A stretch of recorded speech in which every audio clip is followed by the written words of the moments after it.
बहादुरी और साहस की मूर्ति, भारत के वीर सपूत छत्रपति शिवाजी महाराज एक महान देशभक्त और कुशल प्रशासक थे।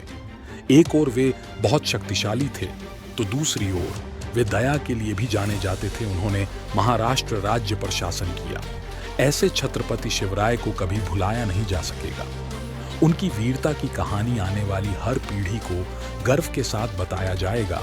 इसलिए आज हम छत्रपति शिवाजी महाराज के विचारों को लेकर आए हैं। यह विचारों को आप अपने फेसबुक, व्हाट्सएप और ट्विटर जैसी सोशल साइट्स पर साझा कर सकते हैं। अंगूर को जब तक न पैरो वो मीठी मदिरा नहीं बनती, वैसे ही मनुष्य जब तक कष्ट में पिसता नहीं तब तक उसके अंदर की सर्वोत्तम प्रतिभा बाहर नहीं आती। स्वतंत्रता एक वरदान है जिसे पाने का अधिकारी हर कोई है। यदि एक पेड़ जो कि इतनी उच्च जीवित सत्ता नहीं है, इतना सहिष्णु और दयालु हो सकता है कि किसी के द्वारा मारे जाने पर भी उसे मीठे आम दे, तो एक राजा होकर क्या मुझे एक पेड़दत्त से अधिक सहिष्णु और दयालु नहीं होना चाहिए? नारी के सभी अधिकारों में सबसे महान अधिकार मां बनने का है। भले हर किसी के हाथ में तलवार हो, यह इच्छा शक्ति है जो एक सत्ता स्थापित करती है। वास्तव में इस्लाम और हिंदू धर्म अलग अलग मामले हैं। वे उस सच्चे दिव्य चित्रकार द्वारा रंगों को मिलाने और खाका तैयार करने के लिए प्रयोग किए जाते हैं। यदि यह एक मस्जिद है तो उसकी याद में इबादत के लिए आवाज दी जाती है। यही यह एक मंदिर है तो सिर्फ उसी के लिए घंटियां बजाई जाती हैं। एक छोटा कदम छोटे लक्ष्य पर बाद में विशाल लक्ष्य भी हासिल करा देता है। जरूरी नहीं कि विपत्ति का सामना दुश्मन के सम्मुख से ही करने में वीरता हो।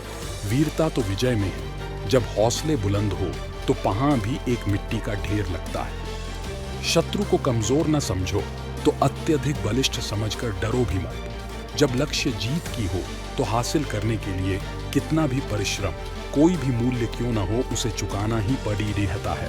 सर्वप्रथम राष्ट्र, फिर गुरु, फिर माता पिता, फिर परमेश्वर। अतः पहले खुद को नहीं राष्ट्र को देखना चाहिए। अगर मनुष्य के पास आत्मबल है तो वो समस्त संसार पर अपने हौसले से विजय पताका लहरा सकता है।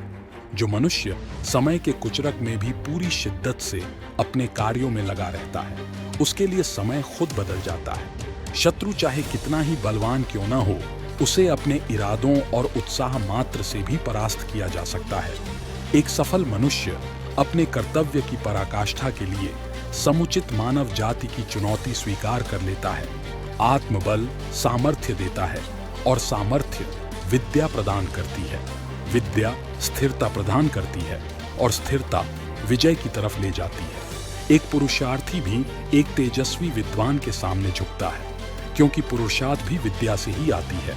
जो धर्म, सत्य, श्रेष्ठता और परमेश्वर के सामने झुकता है, उसका आदर समस्त संसार करता है। जीवन में सिर्फ अच्छे दिन की आशा नहीं रखनी चाहिए, क्योंकि दिन और रात की तरह अच्छे दिनों को भी बदलना पड़ता है।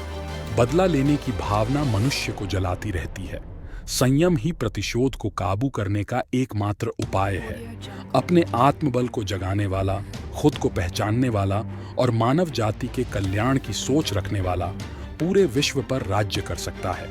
कोई भी कार्य करने से पहले उसका परिणाम सोच लेना हितकर होता है, क्योंकि हमारी आने वाली पीढ़ी उसी का अनुसरण करती है। जो धर्म, सत्य, श्रेष्ठता और परमेश्वर के सामने झुकता है, उसका आदर समस्त संसार करता है।